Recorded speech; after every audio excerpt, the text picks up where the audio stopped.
अस्सलाम वालेकुम। क्या हो रहा है? मैं बना रही हूँ पकोड़े और कड़ी। और ये कड़ी में पकोड़े जाएंगे क्योंकि हम लोग बस पकोड़े सारी सब्ज़ी डालते हैं। कुछ लोग वो जस्ट टिक्कियाँ सी बनाते हैं और मैंने ना कभी खाई हैं ना कभी ट्राई की हैं उस तरह से। तो चूँकि मेरी फैमिली को इस तरह वाले पकोड़े पसंद होते हैं कड़ी के अंदर भी। अच्छा, अभी गर्म नहीं होया, ये तो बंद ही हो गया गर्म। सब लोग कैसे हो? ठीक ठाक हो?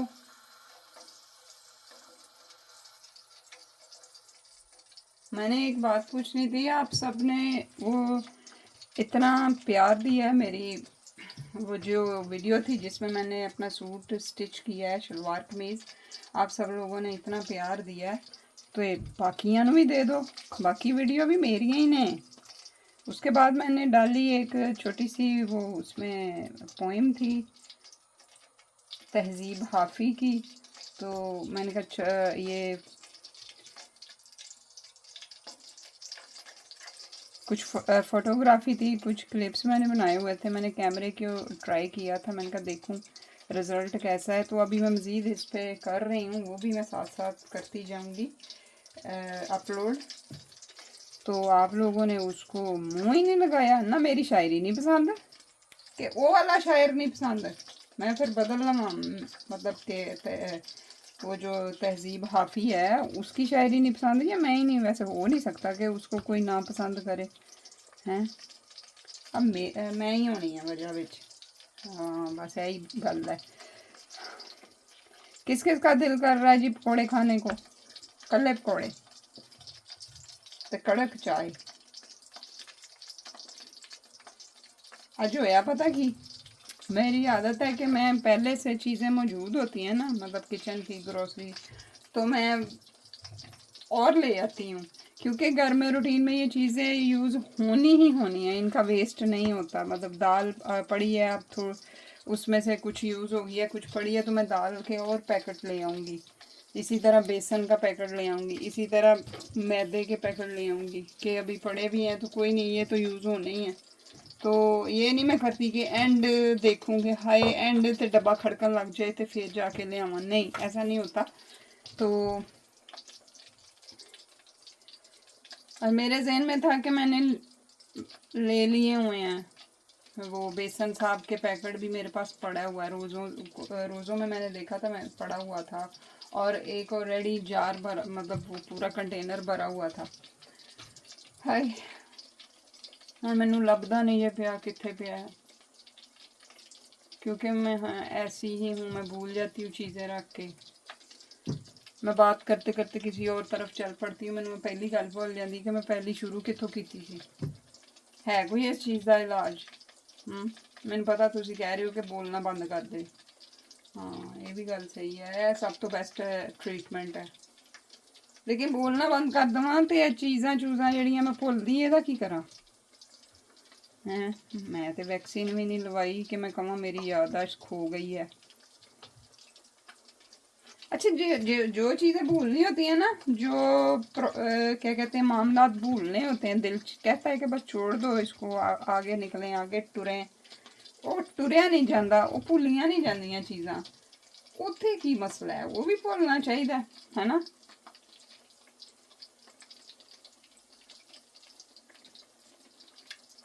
अच्छा, एनीवे आप सब लोगों का शुक्रिया। आप लोगों ने मेरी स्टिचिंग पसंद की। मेरी माँ की रूह को बड़ी खुशी हुई होगी कि है मेरी थी ना बहुत अच्छी है। देखो मेरे नक्शे कदम तो थोड़ी थोड़ी जा रही है हैं।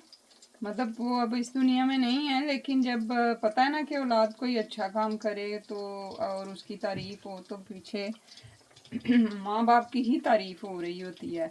और अगर हम कुछ गलत करते हैं, वो चाहे हमारी अपनी मर्जी हो या ज़रूरत हो कि बस असी गलत करना ही करना, असी पंगा लेना ही लेना, तब भी बेचारे माँ बाप रगड़े जाते हैं कि इन्होंने माँ बाप ने तमीज़ नहीं दी है, या ये सीख के आई हैं, या फलां, या जो भी।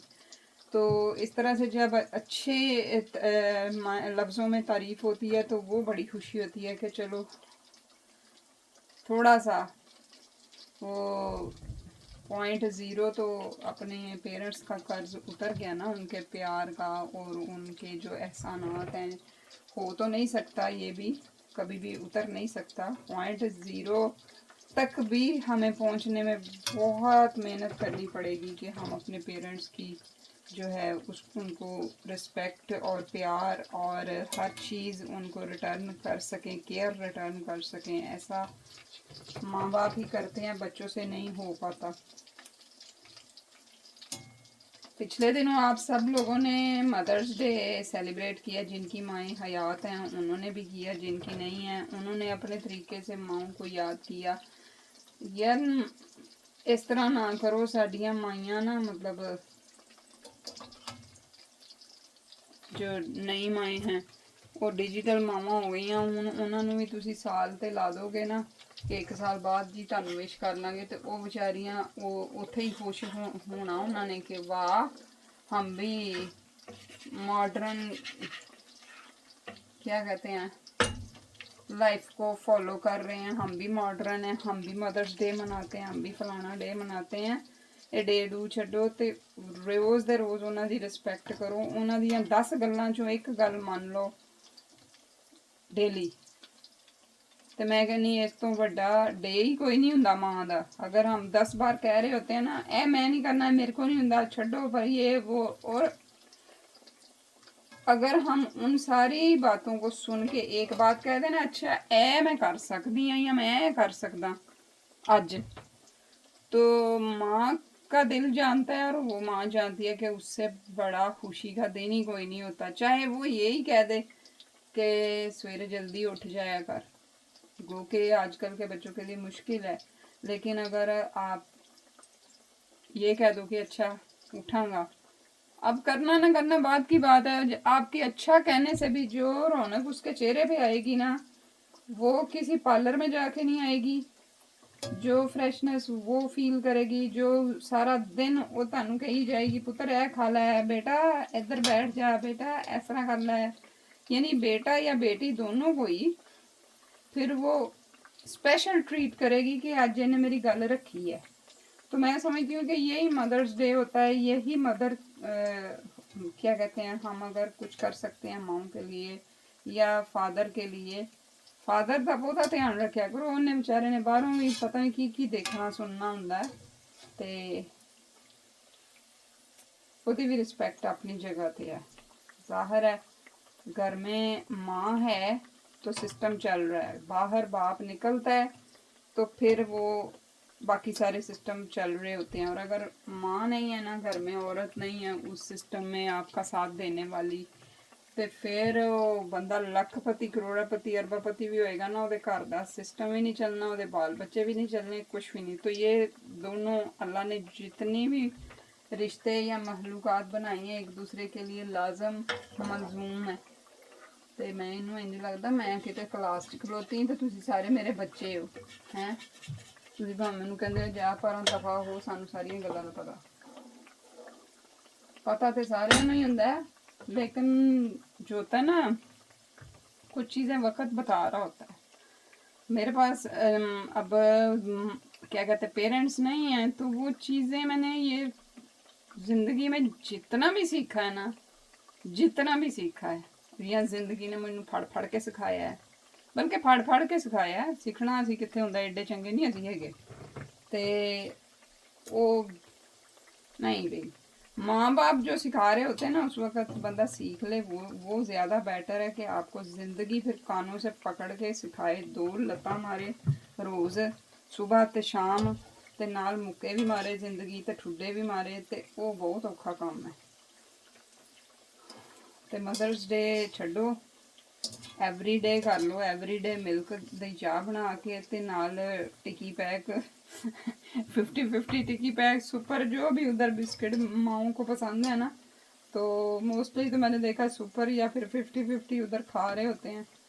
तो बस वो खाओ, उनको खिलाओ, ट्रीट करो, बेचारियाँ इन्ने जी खुश हो जाती। हाँ कुछ हैं, कुछ परसेंटेज है जो किसी तरह भी खुश नहीं होते, वो कहते होर होर होर होर होर होर दे चक्कर च ना, ये मैं ਮਾਵਾਂ ਨੂੰ ਉਹਨਾਂ ਨਾਲ ਤਸ਼ਬੀਹ ਦਾਂਗੀ ਜਿਹੜੀਆਂ ਜਾ ਕੇ ਆਪ ਅਬਾਰਸ਼ਨ ਕਰਾ ਲੈਂਦੀਆਂ। सॉरी मदर्स, जो माएँ ऐसे करती हैं ना अपनी औलादों के साथ, ये उन माओं जैसी ही होती हैं जिनको जब खुशखबरी मिलती है ना कि जी अल्लाह उनको खुशी दिखा रहा है, या बच्चा या बच्ची जो भी है वो दुनिया में आने वाला है, तो वो कहती हैं ये की हो गया, वो जाके जी दवाई ले आंदियां ने या डॉक्टर नूं कह के ते जी वो अपनी खुशी नूं अपने हथ नाल ही खत्म करवा देंदियां ने, गला घुट देंदियां। बस ये मामा भी कुछ इस तरह नहीं मिलता कि वो औलादों को इतना ज़्यादा वो कर देती है ना, तो फिर औलाद बस दफन होनी रह जाती है, जिंदा लाशा ही बनिया होंदियां औलाद। तो इससे भी ज़रा परहेज करें। हर चीज़ को बैलेंस में होना चाहिए, हर रिश्ते को बैलेंस में होना चाहिए। बैलेंस जो है वो तो हमारे जो प्रॉफिट हैं उन्होंने भी हमें बताया कि म्याना रवि, एतदाल पसंदी, ये सारा कुछ हमें सिखाया गया है, बताया गया है, इसका इल्म दिया गया है, मतलब तालीम दी गई है, जो कि हम अपने मतलब के हिसाब से निकाल लेते हैं। जहाँ पे भी हमें मज़हब की ज़रूरत पड़ती है उतना का मज़हब हम निकाल के यूज़ कर लेते हैं, उतने का फरमान हम यूज़ कर लेते हैं, उतने की वो क्या कहते हैं जो कॉल अकवाले ज़रिए वो उतने की यूज़ कर लेते हैं जो जो हमारे इर्द गिर्द जो जिसमें हम कम्फी फील कर रहे होते हैं। हम ये नहीं देखते कि इस चीज़ से दूसरे पे क्या असर होने वाला है, इस चीज़ से बाकी कितनी जिंदगियां मुतासर होने वाली। नहीं, साडा चलदा पिया ना, बाकी खसमां नूं खाण है वो हिसाब हो जाता है। ये जो ओवरसीज है ना, ये सारे क्यों आए हैं यूट्यूब पे, क्योंकि इन्हां दी सुनदा कोई नहीं। आहो ਇੱਥੇ ਅਸੀਂ ਬੋਲ ਲੈਂਦੇ ਆ, ਸਾਡੇ ਵੱਲੋਂ ਆਵਾਜ਼ ਬੰਦ ਕਰਕੇ ਵੀਡੀਓ ਦੇਖੋ, ਸਾਨੂੰ ਇਹ ਤਸੱਲੀ ਹੁੰਦੀ ਅਸੀਂ ਬੋਲ ਲਿਆ, ਸਾਡੇ ਅੰਦਰੋਂ ਗੱਲ ਨਿਕਲ ਗਈ ਹੈ, ਅਸੀਂ ਹਲਕੇ ਹੋ ਗਏ ਆ। ਤੇ ਇਹ ओवरसीज ਜਿਹੜੇ ना फ़ोन करो ना, मैं अपनी बात बता देती हूँ। अच्छा जी, है हूँ मैं फ़ोन किया जी, बैल जा रही है, बैल चलेगी है, हूँ अगों 5-7 बैलां हो चुकी ने। तो ये बात तब की है जब मोबाइल नया नया शुरू हुआ था उधर पाकिस्तान में। अब बैलें हो चुकी हैं जनाब, ठीक है। 7वीं 8वीं बैल पे जाके जब कहना ना हेलो, मैंने आगे से मैंने कहना अस्सलाम वालेकुम, तो अगला जुमला क्या होता था, अच्छा तू है, मैं क्या पता नहीं कहते कितों इनियां बैल आई जा रही हैं, अच्छा तू है क्या, हमारा मतलब कि मैं कुछ भी नहीं, मैं कुछ भी नहीं हैगी कि तुसी कहो जी सॉरी इत्थे ना फोन करे फिर असीं नहीं गल तेरी सुननी करनी ते ना ही तेरे नाल करनी। समझ आ गया, बंदा कोई होर दरवाज़ा वेख लेंदा, कोई होर नंबर दे लेंदा है, थोड़े भैन भरा थोड़े रिश्तेदार। पर वो मैं जिथे भी करके देखिया यही हिसाब है, और अज तक यही हिसाब है। हुण तो व्हाट्सएप है, फ्री है, चल रहा वो हिसाब, गल करन दी देर हुंदी है, उन्हें आ करता उन्हें आ करता, इस तरह हो गया उस तरह हो गया, ये तो मज़े की गल है कि मशवरा भी नहीं मंगते कि साढ़े नाल इंडी लम्मी गल कीती जे, हुण साडी सुन लो कि भी असीं की कहना चाह रहे हैं इस तुहाडे सारे मसले च। ते वो फिर पता की कहंदे, और नहीं नहीं तू छड्ड, तैनूं नहीं पता, ये सानूं पता असीं किस तरह हैंडल करना, तू उत्थे हुन्नी है, तू उत्थे दे हिसाब नाल बोलदी पई है, ये बई फिर तुसीं गल भी उत्थे आलियां बंदियां नाल ना करो, गल भी उधर आलियां नाल कर लो जिन्हां नूं समझ आ रही है। देखो किड्डे सोहणे पकौड़े बनाए मैं छोटे छोटे, इधर भी देखो हैं बनदे पे, ते आलू थोड़े एक्स्ट्रा हो गए लेकिन कोई नहीं, सारे शौकीन आलू नूं कौन ना करता जी। यह कड़ी बन रही है, ऑलमोस्ट रेडी है, गाढ़ी हो गई है। ते तड़का मैं एंड में नहीं लगाती इसको, क्योंकि मैंने पहले इसका मसाला बना के ना तो फिर लस्सी डालती हूँ, बेसन डालती हूँ, लस्सी डालती हूँ, तो इसलिए तड़का नहीं मैं बनाती। तो वो फिर ऑयल जो है ना ये सारा ये अब ऊपर आ जाएगा थोड़ी देर में ना। तो बस इंशाल्लाह ताला ये बन जाएगी कड़ी, जब फाइनल रेडी हो जाएगी फिर मैं आपको इसकी लुक दिखाऊंगी।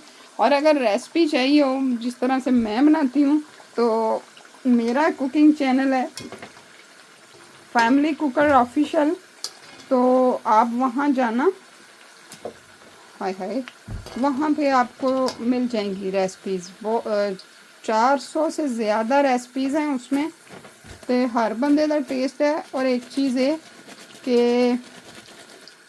ये वो टेस्ट है जोड़ा 30 साल पहले रेसिपियाँ होंदियां सी ना, मतलब कि मेरी अम्मी दादी नानी उन्होंने हत्थ दियाँ, ते लेटेस्ट ते कच मचोला ही है ना,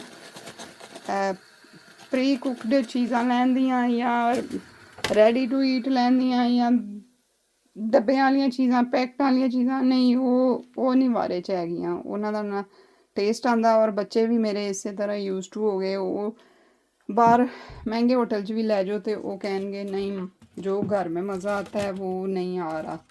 तो हस्बैंड भी मेरे इस तरह ही यूज टू हो गए, उन्होंने हुण नहीं आंदा मज़ा, पता नहीं वो तो पता नहीं डरदियां नहीं आ रहा मज़ा कि किते मैनू मारे ना। लेकिन ये है कि घर में साफ़ सुथरा जब हम खाना बना सकते हैं तो और हमने करना क्या है। दवाइयां ढोण नालों बच्चियां नूं मोढ़ियां ते चुक के इधर उधर लैके जाण नालों बैटर है कि असी थोड़ी जी हिम्मत करके ना किचन च आप खड़े हो जाइए। चलो बाकी काम करवा लो, काम वाली को किसी मेड को करवा लो, हेल्पर को करा लो, लेकिन एक किचन का काम प्लीज़ खुद ही करना चाहिए, क्योंकि ये ना पता लगता रहिंदा है कि असी की बनाया है। और बच्चियां जिन्ने प्यार नाल असी बनाना है ना, वो किसी होर ने नहीं बनाना साढ़े बच्चियां लई, साढ़े वास्ते। ते वैसे भी अजकल रिपोर्ट आ रही है पाकिस्तान च ज़्यादातर कि बच्चियां नूं कैंसर, ब्लड कैंसर हो रहा छोटे बच्चों नूं, और जेड़ा कि किडनीज फेल हो रहे हैं और ब्रेन ते अटैक हो रहा। ओदी वजह ये है कि सलांटियाँ, गंदे तेल च तले हुए फ्राइज़ ते कुरकरे, ਇਹ ਚੀਜ਼ਾਂ ਖਾ ਕੇ ਬੱਚੇ ਅੰਦਰੋਂ ਅੰਦਰ ख़त्म ਹੋ ਰਹੇ ਆ। ਔਰ ਜਿਹੜੇ ਮੋਬਾਈਲ ਅਸੀਂ ਹੱਥਾਂ 'ਚ ਫੜਾ ਕੇ ਆਪ ਸੌਖੇ ਹੋਏ ਆ ਨਾ, ਇਹ ਚੀਜ਼ਾਂ ਸਾਡੀ ਨਸਲ ਨੂੰ ਬਿਲਕੁਲ ਗਲਾ ਘੁੱਟ ਰਹੀਆਂ। ਤੇ ਹੁਣ ਅੱਜ ਮੈਂ ਅਗਰ ਗੱਲ ਕਰਾਂ ਨਾ ਆਪਣੇ ਬਚਪਨ ਦੀ, ਕੋਈ ਪਿੱਛੇ ਜਾ ਕੇ ਕਿ ਜਦੋਂ ਇੱਕ ਮਾਹੌਲ ਸੀ ਪੇਰੈਂਟਸ ਦੇ ਨਾਲ ਜਦੋਂ ਰਹਿ ਰਹੇ ਸਾਰੇ ਭੈਣ ਭਰਾ, ਕੋਈ ਨਾ ਕੋਈ ਗੱਲ ਕੋਈ ਵਾਕਿਆ ਮੈਨੂੰ ਜ਼ਿਹਨ 'ਚ ਹੋਏਗਾ। ਇਹਨਾਂ ਬੱਚਿਆਂ ਨੇ ਜਦੋਂ ਗੱਲ ਕਰਨੀ ਨਾ ਅੱਜ ਤੋਂ 20 ਸਾਲ ਬਾਅਦ, कख भी नहीं इन्होंने दिन च होना, इन्होंने यही कहना मैं तो गेम खेल रही थी, मैं तो गेम खेल रहा था, मुझे नहीं पता, मैं तो कार्टून देख रहा था। इन्होंने कुछ नहीं जे याद होना कि असी किसी भैन भरा नाल भी रहे हैं, साडा कोई माँ बाप भी हुंदा सी। एलियन तो बाद च आने, ये पहले ही असी एलियन तैयार कर दिते। तो रखो अपना भी ख्याल और बच्चों का भी ख्याल। इंशाअल्लाह ताला फिर मिलांगे। छोटा जिहा व्लॉग सी, और आई होप कि तुहानू मेरी फिर गपशप अच्छी भैड़ी जैसी भी लगी होएगी। तो इस वीडियो नू भी उन्ना ही प्यार देना। और हाँ, मैं सूट दोबारा एक सी ना, मेरा एक ब्लैक सूट पिया होया, बस थोड़ा जिहा टाइम मिल ले, पहले कटिंग तो मेरा टाइम लगता हुंदा, फिर स्टिचिंग तो लगता है। बस वो टाइम कटिंग वाला मैं कढ़ लवां, कट के तो फिर इंशाअल्लाह ताला स्टिच करके वो भी दिखावांगी। तो उम्मीद करांगी कि तुसी वीडियो नू लाइक करोगे, शेयर करोगे और सबसक्राइब करोगे। अल्लाह हाफिज़।